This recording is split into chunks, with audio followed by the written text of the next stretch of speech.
vous sur Sud Radio pour le 10h midi. Aujourd'hui, c'est la journée des aidants. Il y aurait en France près de 11 millions d'aidants, que ce soit pour des proches malades, âgés ou handicapés. Ces aidants, on en parle assez peu. Certains n'ont même pas conscience d'être des aidants. Nathalie Lévy, bonjour. Bonjour Valérie. Vous êtes journaliste, on vous a vu sur BFM TV pendant de nombreuses années. Vous publiez Courage au cœur et sac au dos. Prendre soin de ses aînés, c'est paru aux éditions du Rocher. C'est tout d'abord un magnifique portrait de votre grand-mère. Ce livre, c'est un livre qui parle de la famille, de la transmission, du lien qu'il peut y avoir dans certaines familles et de la manière dont vous, votre maman, votre tante, vous êtes retrouvés à vous organiser de façon presque militaire, j'ai envie de dire, enfin, quoique le terme tranche un petit peu avec l'amour qui se dégage du livre, mais cette organisation que vous avez mise en place pour vous occuper de votre grand-mère. Donc déjà, comment va-t-elle aujourd'hui? Quel âge a-t-elle? Valérie, elle a 98 ans et demi, 99 en janvier. Et pour tout vous dire, alors sur le plan physique, purement physique, c'est compliqué. Ouais. Elle passe du lit au fauteuil roulant. Sur le plan cognitif et intellectuel, elle fonctionne bien parce que elle est très au fait de ce qui se passe autour du livre. Elle vous suit dans la promo. Ouais. Et en fait, je suis assez heureuse parce que on peut me dire et on peut me reprocher sur les réseaux et je peux complètement l'entendre que c'est très impudique. Et d'ailleurs, c'est ce que je dis moi-même. Je le concède volontiers. On me dit mais pourquoi vous exposez ça, etc. Les critiques sont là. Elles sont bel et bien présentes. Ah oui. Oui, sur les réseaux, il y en a toujours. Oui. Donc j'entends que ça puisse choquer, mais mon témoignage au départ, c'est effectivement pour lui rendre hommage, ni plus ni moins. Ça devait sortir il y a quelques mois. On était 13 ans de ça, 13 ans avant de cette journée nationale des aidants. Ça aurait pas eu le même écho. Et là, il s'avère que ça prend cette dimension parce que cette actualité, parce qu'on est effectivement hécatombe dans cette première vague du Covid et voilà. Et en même temps, c'est la 11e journée des aidants, c'est ça. Et je trouve que dans la presse, que je vous disais quand vous êtes arrivé, à part le Figaro qui consacre un grand dossier, il y a eu Le Monde hier qui a fait aussi un très grand dossier, mais Le Parisien, Libération, enfin tous ces journaux n'en ont quasiment pas parlé. On entend très peu parler, même sur les différents médias. Il y a quoi? Il y a ces aidants, c'est un petit peu ce qui ressort du livre, c'est qu'ils sont invisibles et on les prend assez peu en compte. Vous savez, je crois qu'en fait, on est dans une survalorisation idéologique du jeune par rapport au vieux déjà. Et du coup, les aidants, comme ils sont associés aux vieux, pour beaucoup, parce qu'il y a aussi, il faut le rappeler, c'est très important d'ailleurs de le mentionner, les aidants... un enfant handicapé, les parents sont des aidants. Une personne touchée par un accident, on devient aidant et ça peut être à n'importe quel âge. Donc il y a toutes sortes d'aidants, il n'y a pas que les aidants liés aux seniors et aux anciens, mais effectivement, on est dans une société du jeunisme et comme la jeunesse est une sorte de critère de valeur, les aidants associés de toute façon, de fait, quand même plus aux anciens, c'est pas très glamour, c'est pas très vendeur, c'est pas très productif tout ça.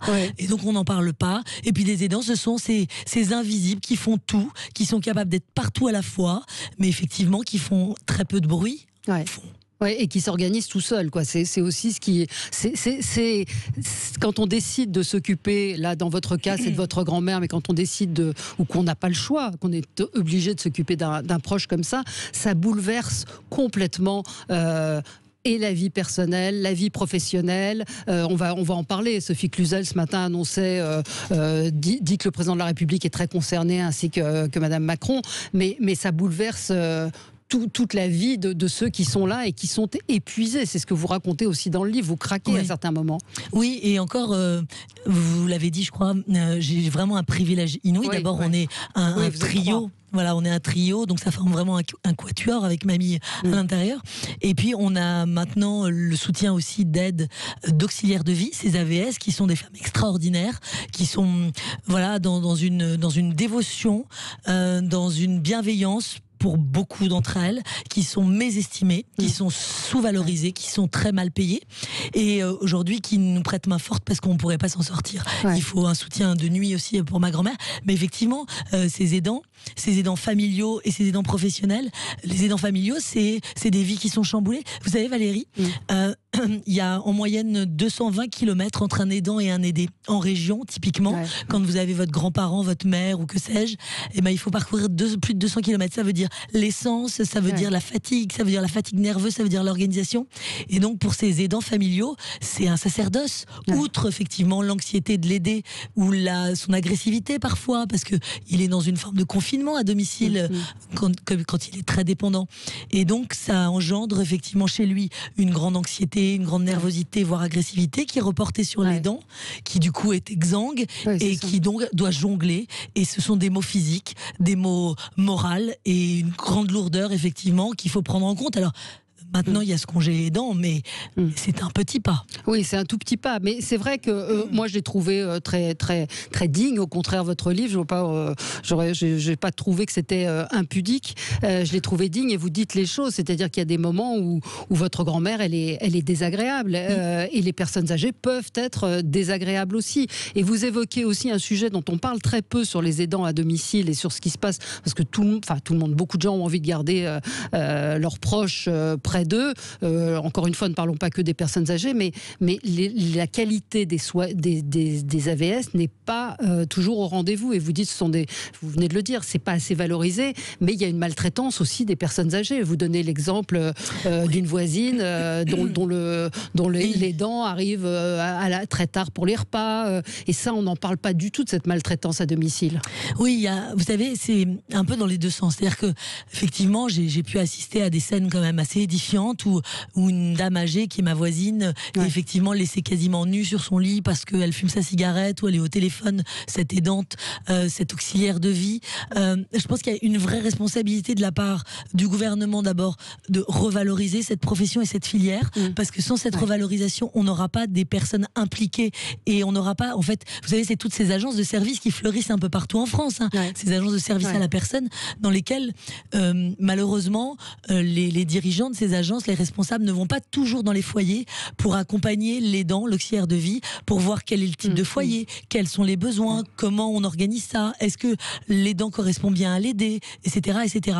Ce travail-là, il est indispensable, c'est un préalable nécessaire. C'est comme un casting, en fait, ce qu'il faut faire avec ces auxiliaires de vie, mais ça passe aussi par cette revalorisation. Et plus globalement, cette filière du care, si demain elle n'est pas revalorisée, c'est un peu comme si on on les abandonne, mais ça veut dire quoi? Ça veut dire aussi qu'on abandonne nos vieux, en fait. Parce que toute cette filière-là, elle s'occupe de nos anciens, elle s'occupe de nos faibles, de nos handicapés. Et donc, ça veut dire que ces gens-là, on les sous-estime et donc on leur donne pas le personnel qui va avec. Oui, c'est toujours plus ou moins un secteur qui est quand même laissé à l'abandon depuis des années, que ce soit pour les enfants malades, handicapés. Et c'est vrai que vous le dites dans le livre, la société n'a pas anticipé le vieillissement des baby-boomers. C'est-à-dire qu'on va se retrouver avec de plus en plus de personnes âgées et toute cette filière-là, elle n'est pas organisée. On le voit dans les EHPAD, on parle beaucoup des EHPAD où on manque de personnel, où il y a une infirmière pour 4 étages. Enfin, on a fait plusieurs émissions sur le sujet, mais globalement, il n'y a pas de vision sur le long terme de ça. Donc, de quoi ils ont besoin les aidants aujourd'hui? Alors, il y a plein de choses dans ce que vous dites. Si on peut dire un mot sur les EHPAD, moi il ne s'agit pas du tout de tirer sur l'ambulance. Non. Je pense que clairement les EHPAD sont une nécessité. Ces établissements publics ou privés. Alors évidemment il y a de tout. Il y a du bon et du moins bon. Il y a ces EHPAD vraiment de très bonne qualité. Et puis souvent en région d'ailleurs, dans les territoires où on est dans une forme de militantisme de la part des soignants qui sont à l'intérieur, de ces aides-soignantes, de ces infirmiers qui travaillent vraiment avec une conviction chevillée au corps, etc. Donc il y a des choses très bien. Il y a aussi des coûts astronomiques dans ces EHPAD. Et puis qu'est-ce qu'il manque? Il manque peut-être d'aller voir un peu ce qui se passe à l'extérieur. C'est-à-dire au Danemark par exemple, où ils sont très précurseurs. Mais les pays du Nord. Les pays du Nord, ou même le Japon. Alors le Japon, le bouleversement c'est fait sur le plan de la démographie, c'est déjà fait il y a un moment. Et donc ils ont pris en compte le fait que la population vieillissait. Et donc aujourd'hui, au rez-de-chaussée de ces établissements, on trouve des garderies. par exemple, ou des restaurants au Danemark, ou des salles de sport qui sont accessibles à tous. Donc les anciens, ils voient cette vitalité, ils voient cette vie, ils peuvent y avoir accès. Alors je dis pas qu'ils vont faire des pompes, il s'agit pas de ça, mais ils voient ce qui se passe, ils voient la vie. Et les établissements, maisons de retraite et pas de Danemark sont dans la cité et pas hors les murs, pas excentrés. Ça veut dire qu'il y a une vie, qu'il y a une sociabilisation, il y a un intergénérationnel. Voilà, et je pense que c'est pas si loin le Danemark. On peut peut-être aller jeter un œil et prendre les bonnes idées. Mais les bonnes idées, elles sont là, on les connaît. C'est quoi? C'est un manque de volonté politique. Je pense qu'il y a un manque de courage, Il y a un manque de courage sur ces sujets-là. Mais il y a un manque de courage, il y a un manque d'envie, il y a des choix qui ont été faits. On capitalise sur le jeune. Le jeune, il dépense. Le jeune, il est productif. Le jeune, il est rentable. Le jeune, c'est l'avenir. Le jeune, c'est demain. Sauf qu'il y a un problème de société qui va se poser. Exactement. Avec le vieillissement de la population. Donc aujourd'hui, vous l'évoquez dans le livre, il y a 17 mesures qui sont proposées, mais on voit rien que cette année, je crois que le thème, c'est le répit, c'est ça, c'est la maison du répit. Moi, je suis un peu dubitatif sur ce format, parce que quand on est aidant et même quand on est un ancien, est-ce qu'on va se trimballer avec son ancien sous le bras 3 jours dans une maison du répit à 100 km de chez soi pour se retrouver avec des aidants dans un espèce d'endroit qui est un peu hybride? Je pense que c'est pas tout à fait la bonne formule. Je pense qu'en revanche, effectivement, revaloriser les auxiliaires de vie, parce que vous savez, Valérie, 92% des gens veulent finir leur jour chez eux. Mais oui.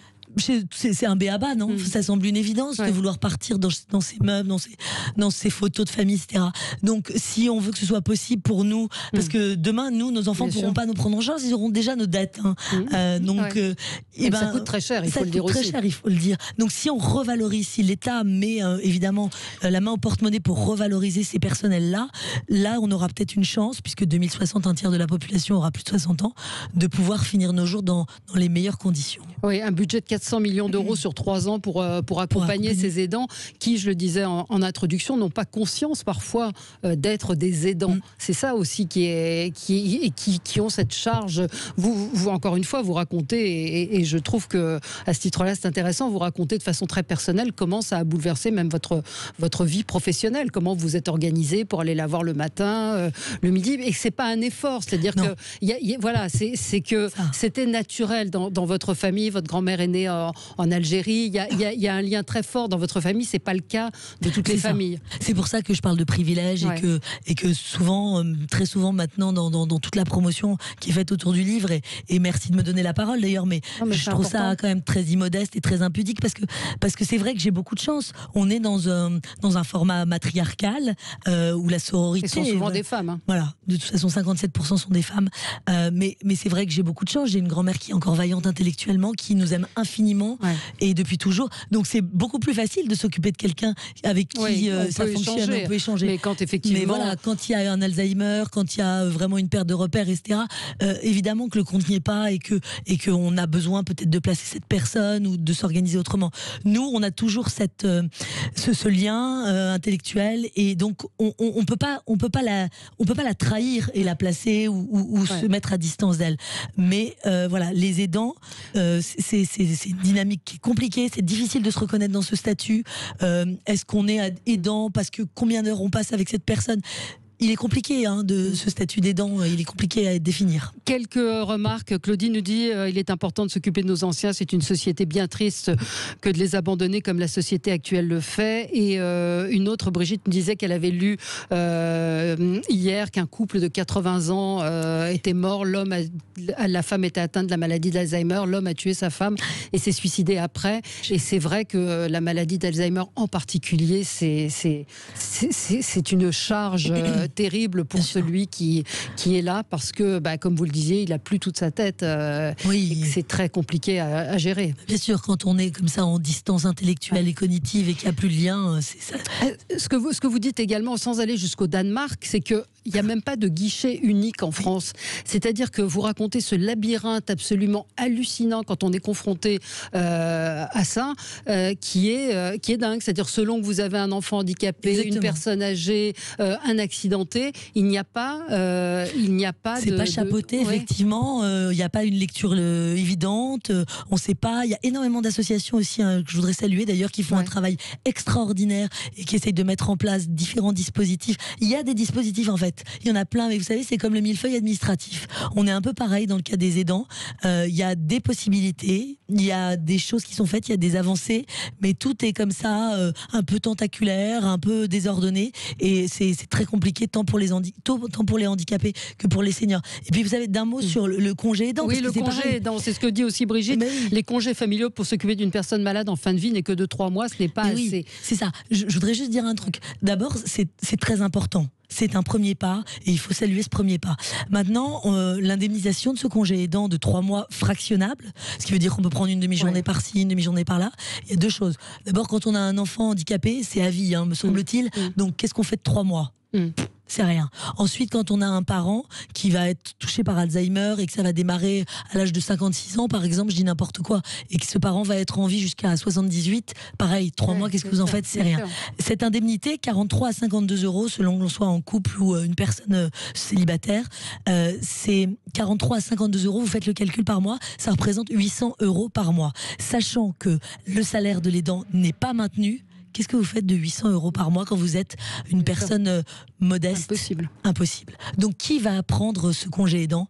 Il y en a peu. Parce que les modestes le feront pas. Ils n'auront pas la possibilité de le prendre. Les plus aisés, ils n'en auront pas besoin. Donc, ils n'auront pas recours à ce congé aidant. Donc, il y a quand même un vrai souci. Cette indemnité, on est quand même dans une forme de... je sais pas, de misérabilisme, non? Me semble-t-il, le compte n'y est pas, en tout cas. De pansement sur une jambe de bois. Voilà. C'est un peu ça. Nine nous dit, mais aidante de mon fils polyhandicapé, on se sent abandonné par la société, un labyrinthe administratif, abandon concernant le suivi médical. Romain nous dit, c'est peut-être aussi une question d'individualisme. La conception de la famille a beaucoup évolué. La démographie des baby-boomers est relativement conséquente. Les futurs vieux sont démographiquement plus vieux. C'est vrai qu'il y a un déséquilibre qu'il va falloir, répondre. C'est quoi l'urgence pour vous? Qu'est-ce que demain vous auriez Sophie Cluzel dont vous parlez, qui est très combattante et qui est très active, dans ce dossier, effectivement, qui est là, et vous l'auriez en face de vous aujourd'hui, vous lui diriez quoi? Il y a Brigitte Bourguignon qui est désormais la secrétaire d'État aux solidarités, et Sophie Cluzel qui est chargée des handicapés.